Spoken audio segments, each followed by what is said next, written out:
que algunos de los hermanos que todavía no diezmaron hoy y que quieren hacerlo, o que sintieron de Dios de ofrendar, o tienen algo para ofrendar. Cuando digo tienen algo para ofrendar, en el sentido de que cuando nos mudamos de local necesitamos de cables, de instrumentos, porque muchas de las cosas que usábamos eran de gendarmería y ahora nos estamos adaptándonos. Entonces muchos de los hermanos que tienen algo para ofrendar, al final de este culto, sea su diezmo o una ofrenda específica, a veces mientras orábamos acá sentiste de ofrendar algo específico, buscar a nuestro tesorero Mateos, por favor. Mateos, este chico acá, este señor, chico feo, bonito, no sé, no importa, bueno, importante que tenga salud.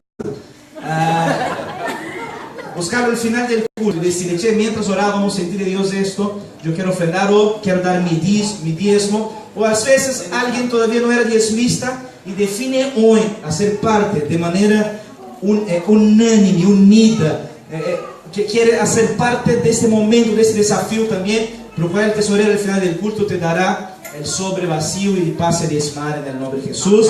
Y vamos por más, vamos a seguir creciendo, vamos a ver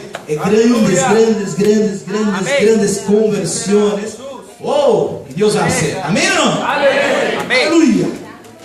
Abroche tu cinturón ahora. Vamos a orar. Espíritu de Dios, liberamos el espíritu de revelación, sabiduría. Señor, marcanos con tu palabra, marcanos con tu poder. Señor, queremos oír tu voz, queremos ver la revelación de tu espíritu. Danos ojos abiertos, oídos abiertos, para ver y para creer en el nombre de Jesús. Decí conmigo, en el nombre de Jesús. Queremos ojos abiertos, oídos abiertos y espíritu activado para ver, oír y creer en el nombre de Jesús. Amén. Gloria a Dios. Abra su Biblia en el libro de Mateo capítulo 24.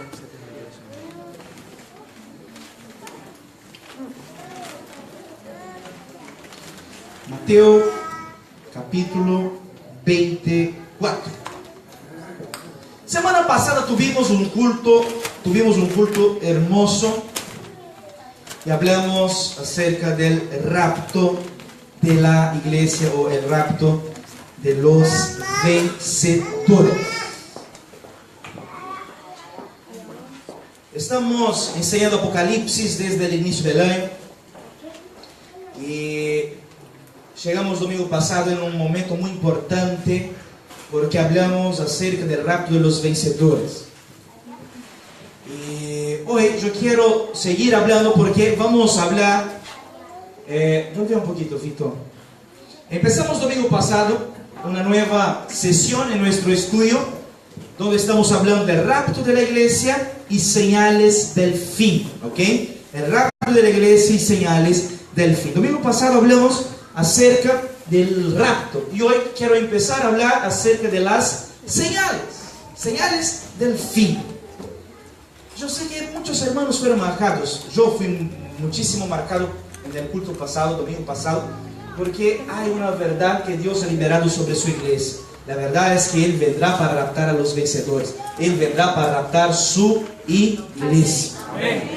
Como el ladrón. Jesús no es el ladrón. Él vendrá como un ladrón, como el rayo que entrará sobre la tierra, entrará en los campos, entrará en los locales, entrará en las universidades y de pronto, de repente, raptará a los vencedores.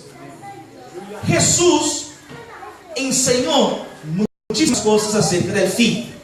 Apocalipsis es un libro de profecías, muchísimas profecías. Pero no es la única parte de la Biblia que tenemos las profecías del Nuevo Testamento.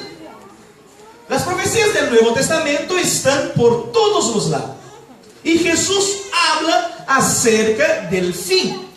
Y existe un capítulo especial en Mateo capítulo 24, un capítulo especial, porque acá Jesús empieza a hablar acerca del fin. Y el tema que vamos a entrar hoy es este: preguntas acerca del fin. Decí conmigo, preguntas acerca del fin. Yo sé que muchos hermanos tienen preguntas acerca del fin. ¿Sí o no? Me imagino cómo fueron las reuniones de las células. ¿Hubieron muchas preguntas en tu célula? No. ¿Qué tipo de preguntas?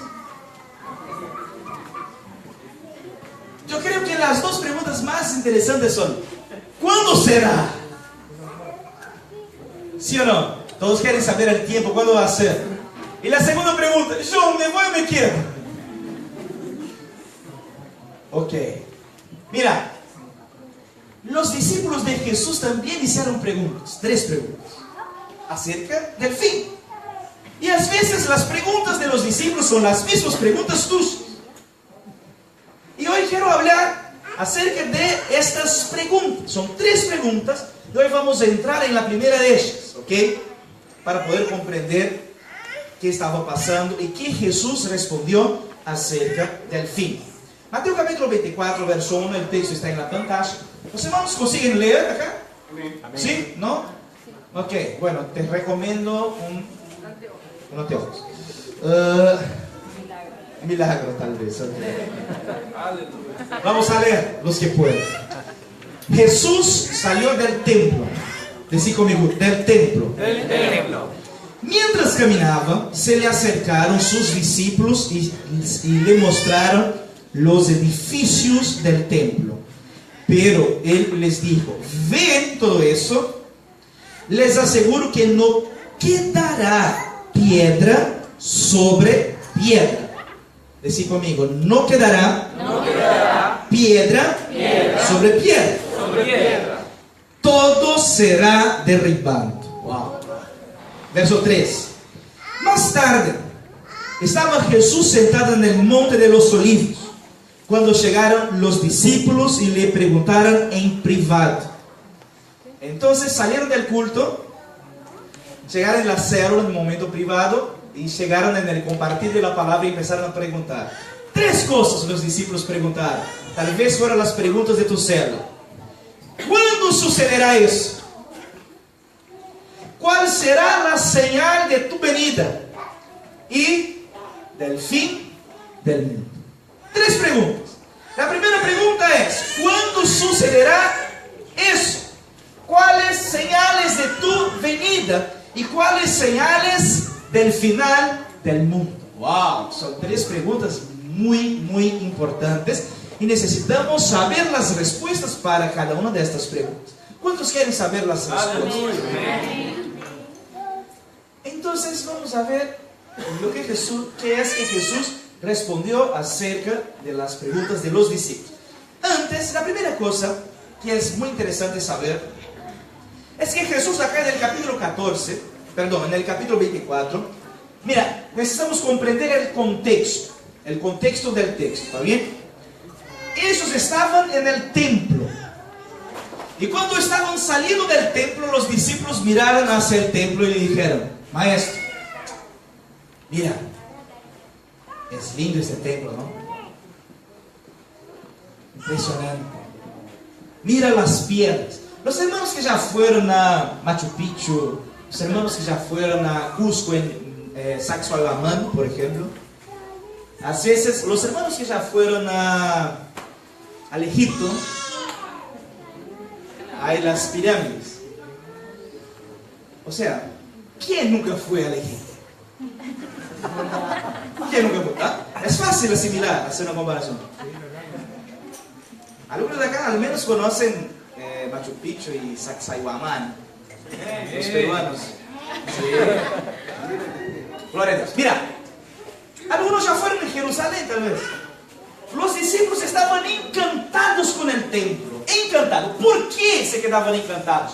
Porque eran piedras enormes, piedras de 10, 15, 20 metros. Y la construcción era armada de una manera perfecta. Piedra sobre piedra. Y era un templo enorme, grande, lindo, hermoso. Y sabes, una cosa importante, el templo en el Antiguo Testamento era la habitación de ¿quién, hermanos? De Dios. Dios vivía dentro de ese edificio. Hoy Dios vive acá dentro de nuestro espíritu. Pero en aquel momento Dios tenía una dirección. Bueno, si tomas un taxi, yo quiero ir a la casa de Dios. Ok, ¿dónde es? El templo. Listo. Dios tenía una dirección, Dios tenía una ubicación. Se podía ubicar la casa de Dios en Google Maps. Sí, era posible ubicar la casa de Dios en el Waze. Era posible ubicar la casa de Dios en tu GPS, porque Dios tenía su ubicación, su templo. Y para un judío, para cualquier judío, el templo era el mayor motivo de gloria, honor, majestad. Porque cuando decía a un tipo, alguien decía así, mira, yo soy judío. Ah, ok. No decía así, yo soy judío. Dios vive en mi país. El templo es mi vecino. ¿Dónde vivís vos? Yo vivo al lado de Dios. Dios es mi vecino. ¿Verdad? ¿Verdad? Los judíos, si conoces a un judío, vas a ver que los judíos ortodoxos son las personas más orgullosas de su nacionalidad. Son las personas que tienen una sensación de nacionalidad como ningún otro pueblo en el mundo. Ningún otro pueblo en el mundo tiene orgullo de su patria como los judíos. ¿Por qué? Porque el templo de Dios estaba en Jerusalén. El templo de Dios era el lugar preciso y exacto donde Dios vivía. Era allá. Entonces los discípulos estaban con Jesús y dijeron a Jesús, Maestro, es lindo nuestro templo, ¿no? Mira cómo es linda la habitación de nuestro Dios, cómo es hermoso. Y Jesús les respondió, lindo el templo, ¿no? Ajá. Mira bien el templo. Miren. No quedará piedra sobre piedra. ¿Qué? No quedará piedra sobre piedra. Todo será derribado. Hermanos, escúchenme. A veces tomamos la palabra de Dios y no la comprendemos bien. ¿Cuál es el mayor símbolo nacional de nuestro país, de Argentina?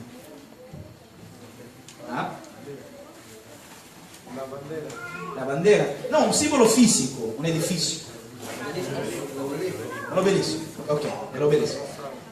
Imagínate si yo, el pastor, llego acá y les digo, hermanos, tengo una profecía. Fíjense bien en el obelisco. No va a quedar piedra sobre piedra. Fue eso que pasó. Eso que pasó.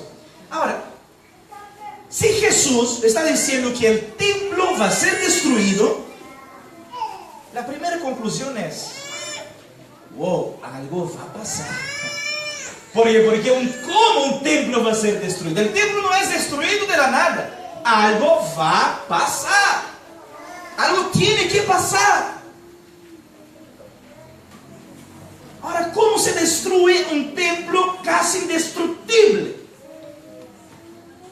El templo era una fortaleza. ¿Cómo es posible destruir una fortaleza? ¿Cuántos me comprenden? Amén.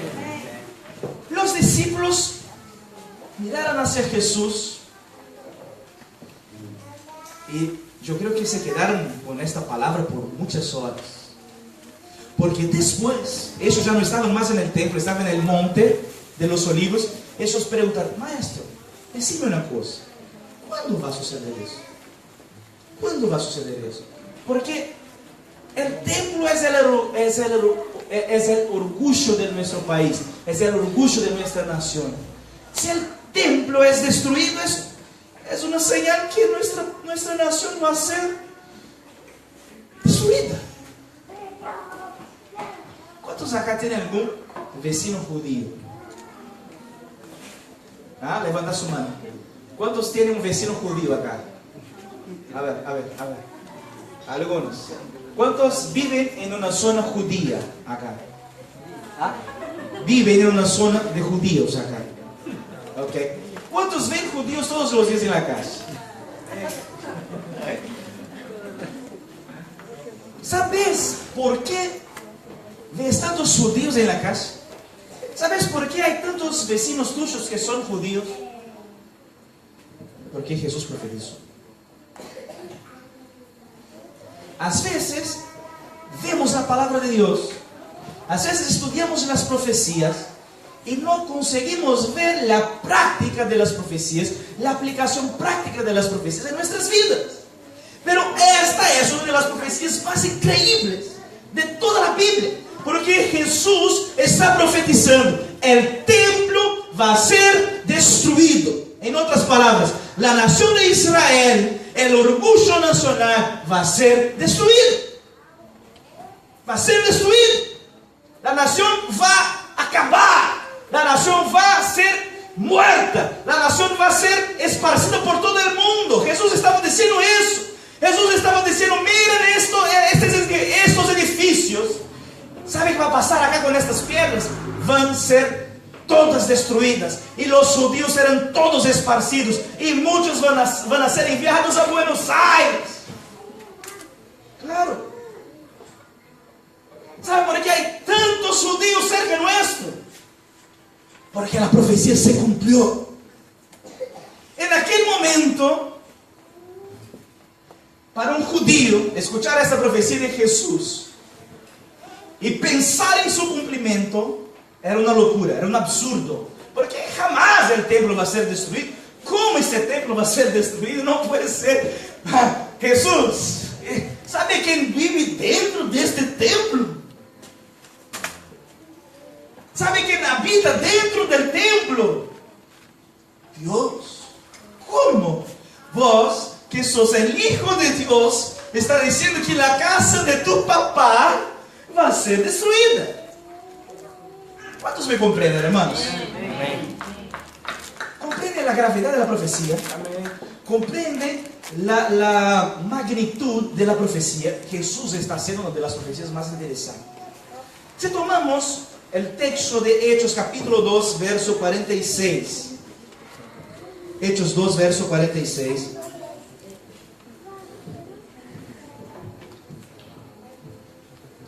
La palabra de Dios dice así: no dejaban de reunirse en él. ¿Dónde estaban reunidos? Ni uno solo día. De casa en casa partían pan y compartían la comida con alegría y generosidad. Mira, cuando los apóstoles empezaron la iglesia tenía una doble costumbre. ¿Cuál era la costumbre de la iglesia? Se juntaban en las casas y se juntaban en el templo. Espera, escúchenme. Vamos a comprender, estamos hablando un poco de historia acá, para que comprendan. Jesús dijo que el templo iba a ser destruido. Y Jesús fue muerto en la cruz. Jesús fue levantado y nada pasó. Jesús profetizó y fue crucificado. Jesús, con sus ojos humanos, él no vio el templo siendo destruido. Él fue muerto y fue resucitado al tercer día y se fue. La iglesia empezó, la iglesia nació. Los apóstoles empezaron a juntar los hermanos en las casas. Ellos predicaron, recibieron el Pentecostés. Empezaron a bautizar a las personas. Primer bautismo, 3.000. Wow, 3.000 primer bautismo. Después empezaron a juntarse. ¿A dónde se juntaban? En el templo, en las casas. Jesús profetizó que el templo iba a ser destruido. Pero la iglesia estaba en el templo. Predicaba en el templo. Después iba a las casas. Me imagino los apóstoles pensando en esto, llegando al templo, mirando el templo. Hay una profecía, hay una profecía, hay una profecía. Y los años empezaron a pasar. El año 70 después de Cristo. ¿Cuál año? 70. El año 70 después de Cristo. Hubo una revuelta judía contra Roma. Los judíos estaban dentro del Imperio Romano. Y hubo una revuelta judía contra Roma. ¿Y sabe qué el emperador romano dijo? Dijo lo siguiente: entren en Jerusalén, tomen la ciudad para los soldados romanos y no destruyan el templo. No destruyan el templo. El templo es tan hermoso que nos quedamos nosotros con el templo. El templo va a ser una gran obra de arte de Roma. Y los soldados romanos, después de una larga guerra, una larga batalla, cuando entraron en Jerusalén, la primera cosa que hicieron, quemaron el templo. El templo fue destruido. Destruido. Israel acabó. Se esparció. ¿Por dónde? Por todo el mundo. Cualquier lugar del mundo que andas, vas a ver un judío. ¿Por qué? Porque Jesús profetizó. Wow. Jesús profetizó. Bueno, volvé una imagen, Fito, por favor. Todos ya vieron esta imagen, ¿no? En la tele, en la internet. ¿Sabe qué es eso? El lugar donde era el templo. Hoy es una mezquita, una basílica islámica. ¿Dónde está el templo? Fue destruido. ¿Dónde está el templo? Fue destruido. ¿Por qué fue destruido? Porque Jesús profetizó: el templo va a ser destruido. ¿Sabe qué es hermoso en la historia? Es que la historia es un sello de la palabra. Oh, yo soy encantado por historia, porque la historia es un sello de la palabra. Cuanto más uno se dedica a estudiar la historia, va a descubrir que la historia tiene un dedo por trás. Y no es el dedo de los historiadores. Hay uno que gobierna la historia desde el inicio. Hay uno que gobierna la historia desde el principio. Jesús dijo: miren el templo, admiren el templo, alaben al templo, amen al templo. ¿Sabes por qué? No quedará piedra sobre piedra. Y el templo, en un día.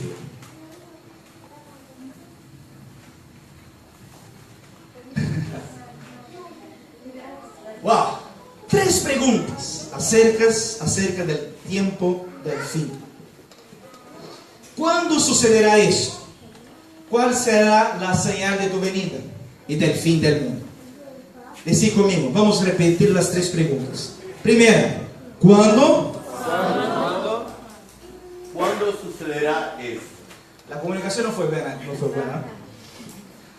Primera pregunta. ¿Cuándo sucederá esto? Segunda pregunta. ¿Cuál será la señal de tu venida Tercera pregunta. y del fin del mundo? Preguntas simples. 3 preguntitas simples, ¿ok? Más simples que cualquier examen del CBC de los hermanos ahí. Primera pregunta. ¿Cuándo sucederá eso? Verso 4. Jesús empezó a decir cuándo sucederá estas cosas. Jesús dijo: tengan cuidado de que nadie los engañe. Les advirtió Jesús. Vendrán muchos que usando mi nombre dirán: yo soy el Cristo, y engañarán a muchos. La primera cosa que Jesús está diciendo, la primera señal de su venida es: muchos vendrán en mi nombre. Muchos vendrán tomando o clamando para sí mi posición. Interesante. Cuando estudiamos el capítulo 6 de Apocalipsis y empezamos a romper los sellos, el primer sello de Apocalipsis 6 era el falso evangelio. ¿Sabe qué Jesús está diciendo acá en Mateo 24? Está rompiendo los sellos como Juan. Juan estaba rompiendo los sellos. Jesús también está rompiendo los sellos. Porque las señales de Mateo 24 siguen la misma secuencia del libro sellado. ¡Wow! ¿No te impresiona eso? El Apocalipsis 6, los hermanos ya estudiamos, algunos que no estaban acá entre nosotros pueden oír o ver por YouTube, está en nuestro canal. Estudiamos acerca de los 4 primeros sellos del capítulo 6 de Apocalipsis. Los 4 capítulos sellos son las señales del fin del mundo, son señales. Y la primera señal, cuando Juan rompió el primer sello, salió un caballo, salió un jinete. Y este jinete era el jinete blanco. Y este jinete era el falso evangelio o el falso Cristo. Entonces Jesús está diciendo, mira, escúchenme. Muchos vendrán en mi nombre. Muchos vendrán diciendo que son dioses. Muchos vendrán diciendo que son salvadores. Ahora te pregunto a vos, ¿cuántos Cristos hay en nuestra generación? ¿Cuántos Cristos? Pastor, la pregunta está compleja, porque Cristo solo hay uno. ¿Verdad? Cristo es solamente Jesús. Pero ¿cuántos falsos Cristos hay? ¿Cuántas falsas doctrinas hay? ¿Cuántas falsas enseñanzas hay? ¿Cuántas falsas salvaciones o cuántos falsos salvadores hay? Hermanos, por todos los lados que andás vas a descubrir que existen salvadores. Salvadores. ¿Y sabe cuál es la principal enseñanza de los salvadores? Dicen así: todos caminos te llevan al mismo lugar, al infierno. Claro. ¿Por qué? Jesús está diciendo, vean, abran sus ojos.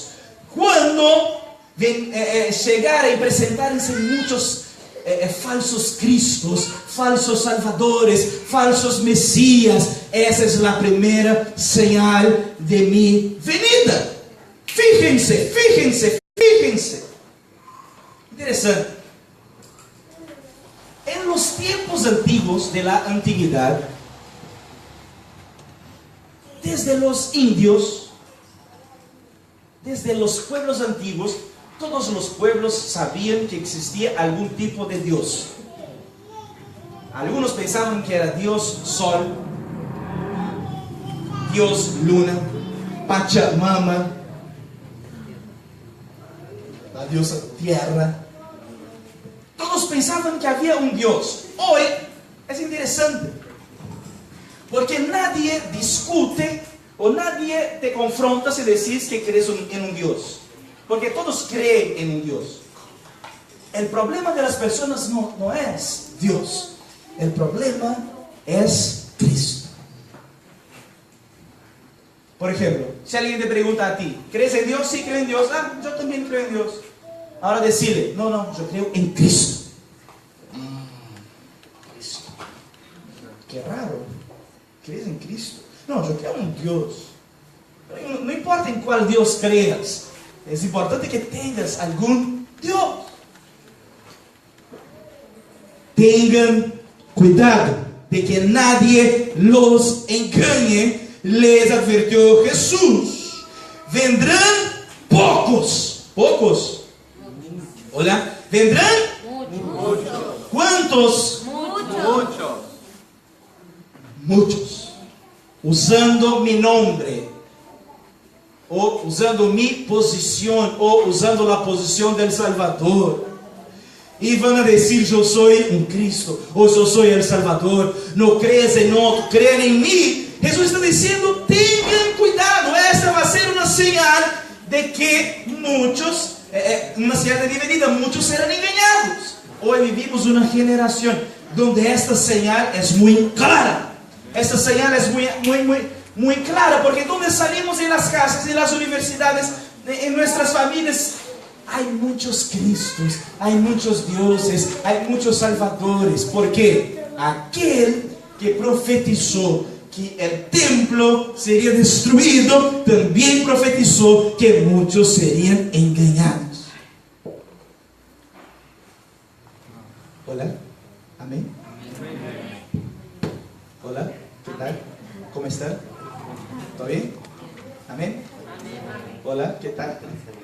Verso 6.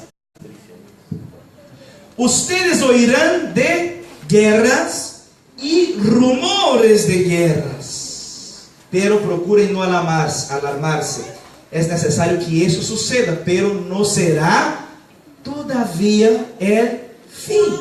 ¿Cuál es la segunda señal que el Señor está diciendo? Guerras. Bueno, si tomamos Apocalipsis 6, ¿cuál fue el segundo sello que Juan rompió? Que el Cordero rompió. ¿Ah? Guerras. Jesús está profetizando, habrán guerras, pero no alármense, porque es necesario que suceda y no será todavía el fin. Bueno, no sé si alguien acá es amigo de aquel gordito de Corea del Norte. ¿Alguien lo conoce, no? ¿Alguien lo conoce así personalmente, WhatsApp, no? Aquel gordito de Corea del Norte que tiene, ¿sabes? Aquel gordito que está así dejando Trump molesto. Él está acelerando el tiempo, ¿ah? Sí. ¿Verdad? Yo creo que él está meditando en esto. Guerras, rumores de guerras. Vamos a hacer rumores de guerras. Y pronto rumores van a tornarse en guerras. Verso 7. Se levantará nación contra nación y reino contra reino. Habrá hambre. Hambre y terremotos por todas partes. Wow. La tercera señal que Jesús está diciendo es hambre. Y el tercer sello que fue roto o que fue rompido por el Cordero fue hambre. Habrá hambre. Todo eso será apenas el comienzo de los dolores. Verso 9. Entonces los entregarán ¿a quién? A ustedes, para que los persigan y los maten. Y los odiarán todas las naciones por causa de mi nombre. La cuarta señal que Jesús está diciendo es muerte. Y acá hay un aliento para los hermanos. Las naciones nos amarán. Las naciones los odiarán. Wow, qué profecía. Las naciones los odiarán. ¿Por qué? Por causa de mi nombre. Un día, cuando llegamos acá, fuimos invitados a participar de un programa de televisión. Y el tema, Caio estaba en ese día conmigo allá. Fuimos a grabar un programa para un canal. Y era un canal cristiano. Y el tipo me preguntó: pastor, vamos a hablar de persecución. Ok, hablemos. ¿Qué crees vos que la iglesia puede hacer para vencer la persecución que hay en nuestros días? Nada. Vamos a hacer protestas, salir a la calle. Queremos respeto, queremos respeto. Cristianos unidos jamás serán vencidos. Cristianos unidos. Vamos a la plaza de Mayo. Los cristianos de Mayo.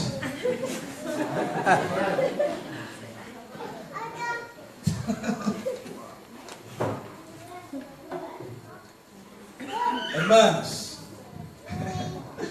yo sé que muchos quieren paz. Oh, queremos paz. No. Serán odiados. ¿Cuántos quieren ser odiados acá?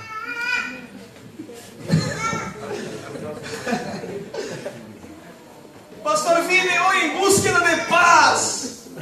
Salí de mi casa y pedí a Dios: Señor, voy al culto, por favor, que haya la paz. Hallaste el norte. ¿Cuántos quieren ser odiados acá por el nombre de Cristo? Serán odiados y muchos serán muertos en mi nombre. Bueno, todavía no estamos en este momento de ser muertos acá en Buenos Aires. Aleluia. Pero puede ser que llegue.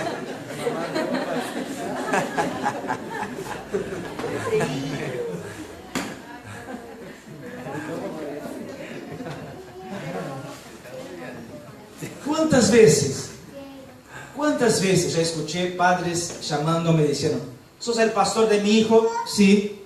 Entonces, toma lo que ahora es tuyo. Que dicen sus maridos.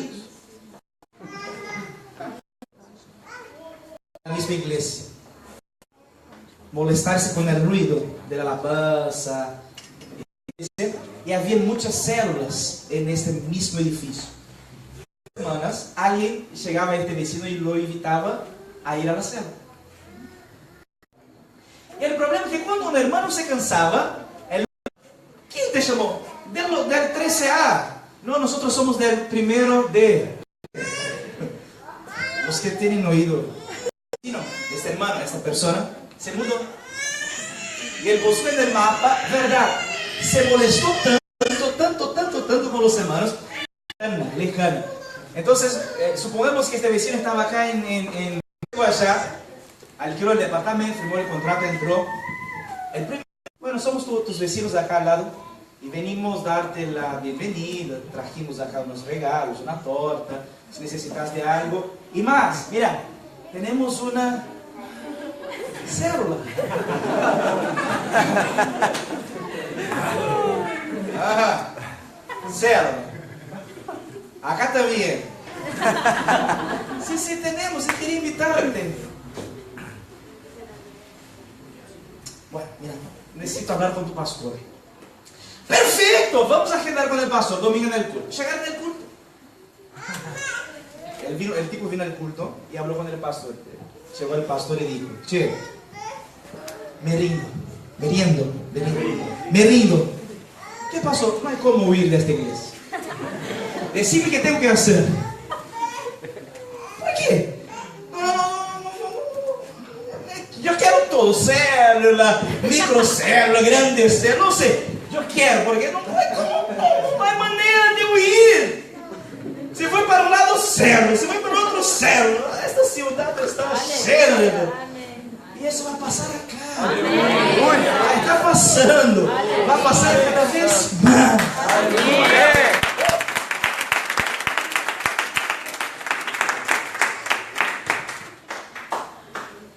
Seremos odiados por el Evangelio de Cristo. Una vez, los apóstoles fueron azotados porque estaban predicando el Evangelio. ¿Y sabe qué dijeron? Salieron del azote y dijeron, fuimos hallados dignos de sufrir por el nombre de Jesús. ¡Aleluya! Dios va a levantar una generación que no teme la muerte, una generación que no teme ser odiado por vecinos, una generación que no teme ser odiado por padres, una generación que es fiel, que ama tanto al Señor, que serán odiados por el nombre de Cristo. Esa es la profecía. Si empezás a ser odiado por el nombre de Jesús, esté atento porque la señal está cerca. Tenemos acá entonces los 4 jinetes. Vamos. Los 4 jinetes: falso evangelio, guerras, hambre y muerte. Estamos hablando de la misma secuencia de Apocalipsis 6. El verso 9, podemos seguir. El verso 9 dice así: entonces los entregarán a ustedes para que los persigan y los maten. Además de la muerte, también está diciendo acerca de los mártires. Ves que la misma secuencia de Apocalipsis 6, tenemos los 4 primeros sellos. Ahora tenemos el 5º sello siendo abierto, siendo rompido. Y el 5º sello está hablando de los mártires. Mira, hermanos, los hermanos de la alabanza pueden venir.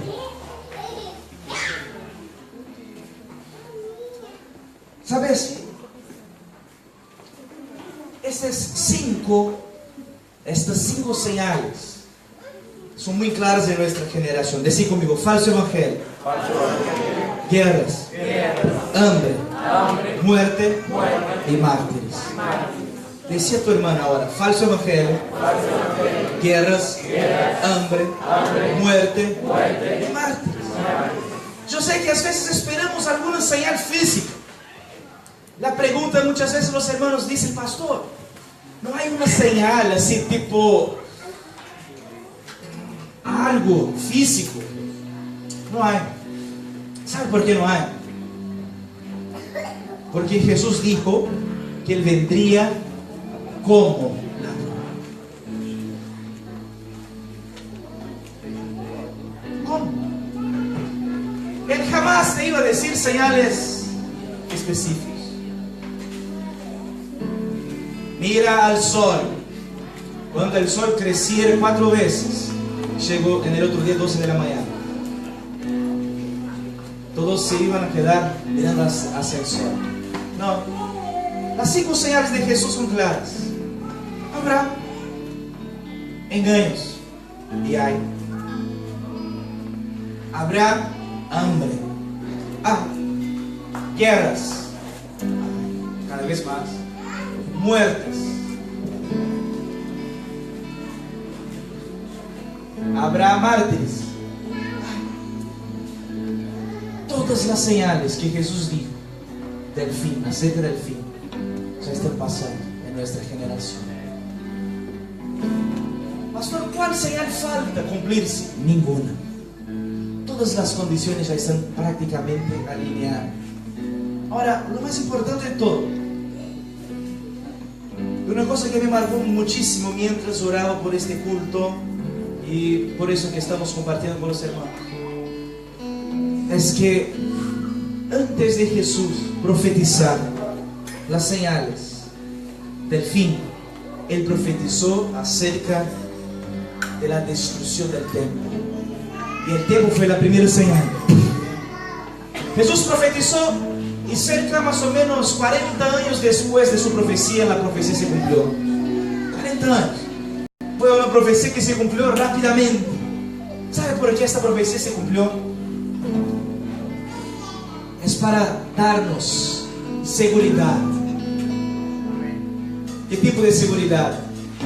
Pastor, estamos hablando de cosas muy locas. Yo tengo una vida entera delante mío. Yo soy joven. Veo tantos jóvenes acá. Yo soy joven. ¿Por qué? ¿Por qué voy a creer en eso? Déjame creer en lo que me enseña la universidad. Déjame creer en lo que me enseña en mi casa. Okay. Pero aquel que profetizó que va a venir, profetizó que el templo iba a ser destruido. Anda al templo hoy. Anda. Va, ahora. Compramos una boleta.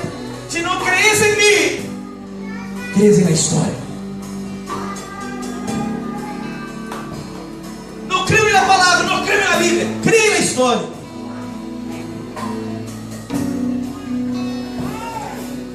No creo, pastor, creo en la historia. La historia está ahí para sellar. Algunos dicen así: no sé si creo en la fe, o no sé si creo en la ciencia. Ok, nuestro mayor testigo es la historia. Todas las profecías acerca de Jesús se cumplieron. Todas.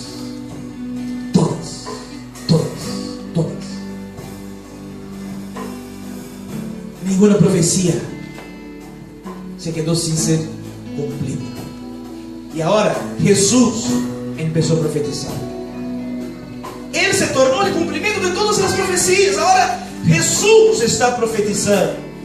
La primera profecía es: el templo va a ser destruido. Ya está. Vivirán guerras, hambres, muertes, mentiras, engaños. Ya está.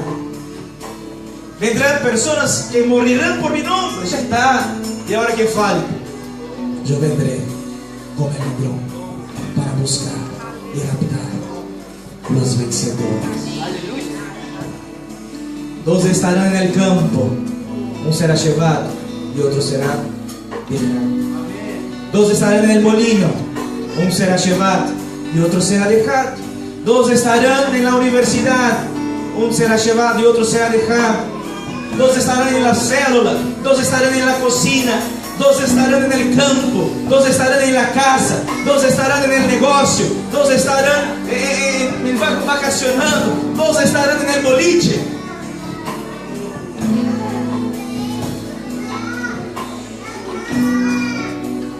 Un será dejado y otro será llevado. Estamos acá para anunciar y para convocar una iglesia de vencedores que se levante, para esperar y para ver el cumplimiento perfecto de las profecías. Levante-se, coisas em nome de Jesus.